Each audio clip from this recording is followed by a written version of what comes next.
तो hi students, आप सभी का अनुसार एजुकेटर चैनल में बहुत बहुत स्वागत फिर से। और आज बहुत डिमांड है थेल्स थ्योरम का। तो थेल्स थ्योरम को आज मैं लेके आ रहा हूँ क्लास 10th के लिए। इंपॉर्टेंट थ्योरम है और इसे हम चुटकियों में हल करना सीखेंगे आज।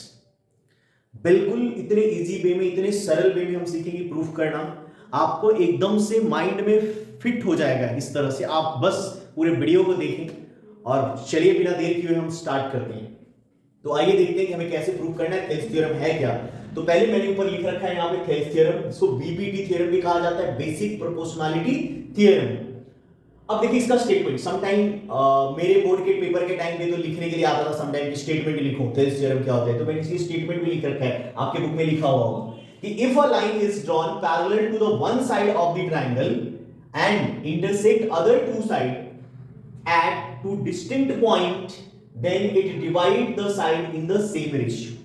मतलब एक ट्रायंगल के किसी एक साइड के समानांतर एक रेखा ड्रॉ किया हुआ है, पैरेलल एक रेखा हमने ड्रॉ किया है जो बीसी के पैरेलल है, और जो अदर टू साइड को दो अलग अलग पॉइंट डी और ई पे इंटरसेक्ट कर रहा है। तो हमें ये प्रूफ करके दिखाना है कि इन दो साइड का रेशियो, इन दो पार्ट, ये दो पार्ट का और ये दो पार्ट का रेशियो बराबर होगा। ये हमारा स्टेटमेंट कह रहा है।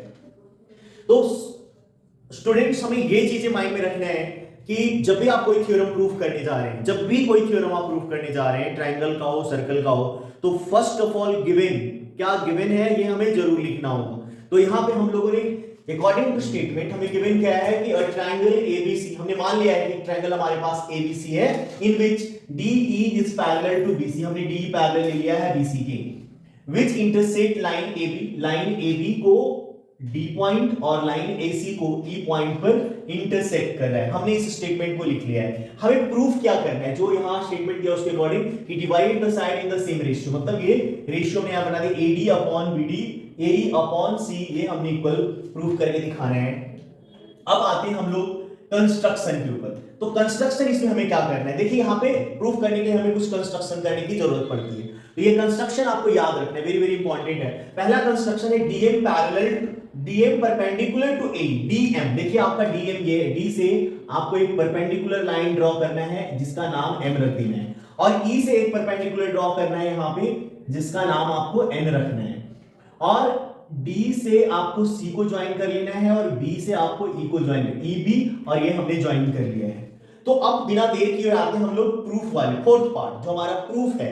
तो प्रूफ वाले पार्ट में हमें क्या करना है? देखिए रेशियो है तो इसलिए हम लोग ऊपर, देखिए यहां एक ऊपर एक ट्रायंगल हमारा बन रहा है, इस ट्रायंगल को ले रहे हैं, ऊपर वाले ट्रायंगल ए डी ई। तो हम और in triangle A D E and triangle, दूसरा ट्रायंगल जो हमारा है वो हम ले रहे हैं D E B, triangle D E B. ठीक है, एक ही बेस पे। देखिए यहां ये बन रहा है ट्रायंगल ये पूरा, और यहां से इस पे एक ट्रायंगल बन रहा है। तो ये दोनों सेम साइड वाला ट्रायंगल हम लोग ले रहे हैं।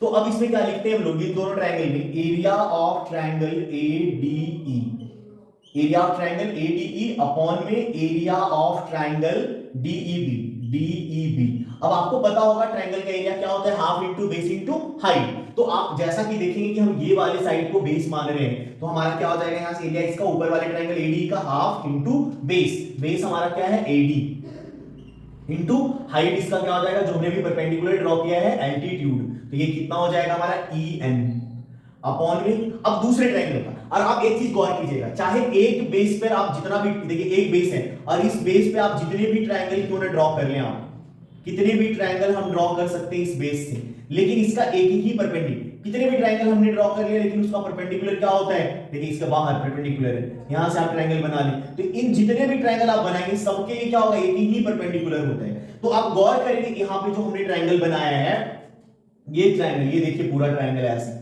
ये अगर ए बी ई आप देख रहे हो, ए बी ई, ये देखिए अब इस पे क्या है? एक ही परपेंडिकुलर हो, ये पूरा बेस यहां से यहां तक इसके एक ही परपेंडिकुलर होगा, तो ये परपेंडिकुलर। तो इस वाले के लिए भी क्या हो जाएगा? हाफ, और बेस इसका क्या हो जाएगा? जितना पार्ट है मेरे बेस तो यहां से यहां तक ही होगा हमारा, जैसा कि अभी आपको हमने दिखाया यहां पे कि अगर ये हमारा ट्रायंगल है ऐसे, तो इसका बेस परपेंडिकुलर बाहर बन रहा है, ये देखिए ये परपेंडिकुलर इसका, तो बेस तो यहां से यहां ही होगा, तो इसलिए बेस इसका यहां से यहां क्या हो जाएगा? बी डी, और परपेंडिकुलर इसके ये भी क्या हो जाएगा? E N.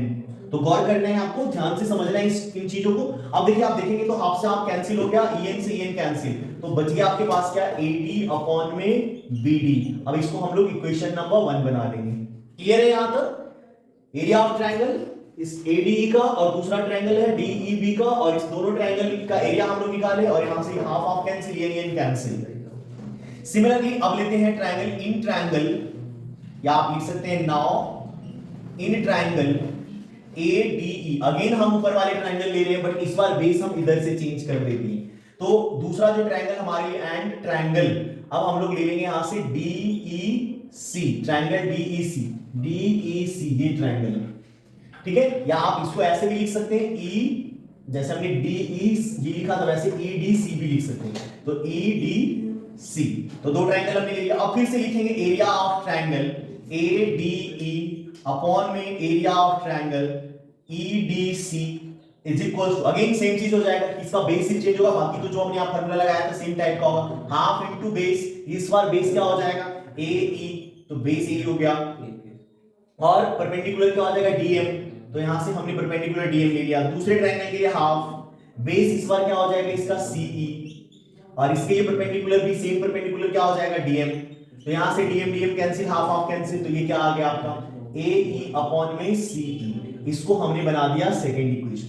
अब एक चीज और स्टूडेंट, वेरी वेरी इंपॉर्टेंट, जो 9th क्लास का जो थ्योरम है उसको हमें याद रखना है। 9th क्लास का थ्योरम है, 9th क्लास में थ्योरम है कि जब दो पैरेलल लाइन हो, दो पैरेलल लाइन, और इन दो पैरेलल लाइंस के बीच में अगर कोई ट्रायंगल बन रहा हो, तो यहां पे आप देखेंगे ये और ये लाइन पैरेलल है, इसके बीच में ट्रायंगल बन रहे हैं, तो दो पैरेलल लाइन के बीच में बनने वाले ट्रायंगल का एरिया बराबर होता है जब उस ट्रायंगल का एक साइड कॉमन हो। जैसे आप गौर करेंगे कि अगर मैं ये ट्रायंगल ले रहा हूं यहां से ऐसे, ये, और फिर ये वाला ट्रायंगल भी ले रहा हूं, तो इसमें आप गौर करेंगे कि ये वाला साइड जो है वो इसके लिए भी आ रहा है, इस ट्रायंगल के लिए भी, और ये साइड इस ट्रायंगल के लिए, और ये क्या हो रहा है, एक ही पैरेलल लाइन के बीच में बन रहा है। तो इसका मतलब इस ट्रायंगल और इस ट्रायंगल का एरिया क्या हो जाएगा, यहां से जो आप देख रहे हैं ये ट्रायंगल और ये ट्रायंगल दोनों का एरिया क्या हो जाएगा, इक्वल हो जाएगा। तो आपको यहां पे एक चीज और लिख लेना है कि एरिया ऑफ ट्रायंगल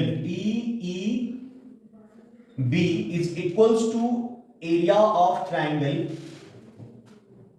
EDC, है ना, क्योंकि ये दोनों क्या हो रहा है, यहां से ये वाला ट्रायंगल DEB और EDC दोनों एक ही पैरेलल लाइन के बीच में बन रहा है, पैरेलल लाइन के बीच में, और दोनों का एक साइड कॉमन है ना। तो यहां पे हमें लिखना होगा पेपर में कि triangle formed between two parallel line with common side, तो जिसके कारण क्या दोनों का एरिया बराबर हो गया, और इसको हम यहां पे इक्वेशन नंबर 3 बना लेंगे, इसको इक्वेशन नंबर 3 बना लेंगे। और अब हम क्या करते हैं कि इस इक्वेशन नंबर 3 की वैल्यू को हम कहीं भी इक्वेशन 1 में या इक्वेशन 2 में आप पुट करके देख सकते हैं। तो आप अगर गौर करेंगे यहां से, चलिए हम इक्वेशन नंबर 2 में पुट करते हैं। यहां से क्या ले लेंगे हम लोग कि फ्रॉम इक्वेशन 2 एंड 3, तो इसका मतलब ये हो गया कि हम 3 की वैल्यू जो है वो सेकंड इक्वेशन में प्लेस कर रहे हैं। तो देखिए ऊपर तो हमारा क्या है, ट्रायंगल ADE, तो इसको हमने ऐसे ही छोड़ दिया, एरिया ऑफ ट्रायंगल ADE, और EDC आप गौर करेंगे EDC, तो EDC के इक्वल क्या आ रहा है, DEB, दोनों इक्वल। तो हम क्या यहां पे इसको प्लेस कर सकते हैं, EDC की जगह पे क्या लिखते हैं, BD, क्योंकि दोनों बराबर है, तो हम यहां पे क्या लिख देंगे, एरिया ऑफ ट्रायंगल DEB, और इसके इक्वल तो हमारा क्या दिया हुआ है, AE अपॉन में CE, ये हो गया। अब जो है आप गौर करेंगे कि ADE और DEB, आप गौर करिए फर्स्ट इक्वेशन में ADE और DEB, तो ADE और DEB इक्वल्स टू क्या हमारा AD अपॉन BD, तो क्या हम यहां पे लिख दें AD अपॉन में BD और इक्वल्स टू AE अपॉन में CE। कहां से आया, तो इसको लिख देंगे फ्रॉम इक्वेशन 1, ये आया हमारा इक्वेशन 1 से। तो इस तरीके से हमारा क्या हो गया, ये थेल्स थ्योरम प्रूफ हो गया। जो हमने यहां लिखा था AD upon BD AE upon E, ये प्रूफ हो गया।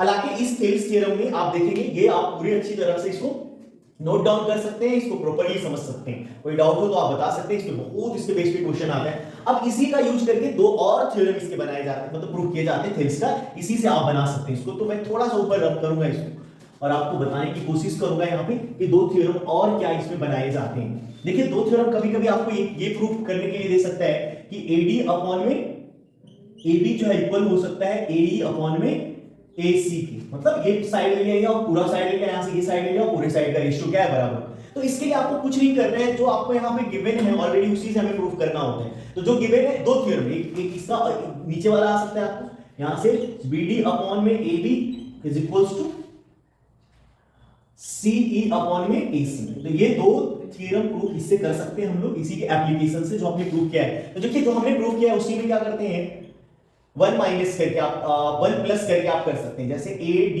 अपॉन में क्या है BD, इधर भी प्लस वन कर दिया हमने और दूसरी साइड में क्या लिया हुआ है हमारा AE अपॉन में CE। तो इसमें भी आप क्या कर सकते हैं, प्लस वन कर सकते हैं। तो अगर हमने दोनों तरफ प्लस वन कर दिया तो कोई फर्क नहीं पड़ रहा, हमारे इक्वेशन तो सेम रहने वाला है। क्योंकि अगर हम किसी भी इक्वेशन में क्या है दोनों तरफ बराबर बराबर ऐड करते हैं तो कोई फर्क तो पड़ता नहीं है। तो इसके कारण अब यहां से आप देखेंगे तो एलसीएम क्या हो जाएगा इसका BD, ठीक है। और BD एलसीएम मतलब BD से BD कैंसिल, तो यहां क्या हो जाएगा AD प्लस, और यहां कुछ नहीं है नीचे तो 1 है, तो अब यहां पे BD मल्टीप्लाई हो गया है। और सेम तरीके से यहां पे भी कुछ नहीं है तो 1 है, और इसका एलसीएम C हो गया और C कैंसिल, तो यहां से क्या हो जाएगा AE और प्लस CE। अब आप गौर करेंगे कि AD और BD को, अगर आप AD और BD को ऐड करेंगे तो क्या बन जाएगा, AB अपॉन में BD इज इक्वल्स टू, यहां से दोनों को ऐड करेंगे तो क्या हो जाएगा AC अपॉन CE।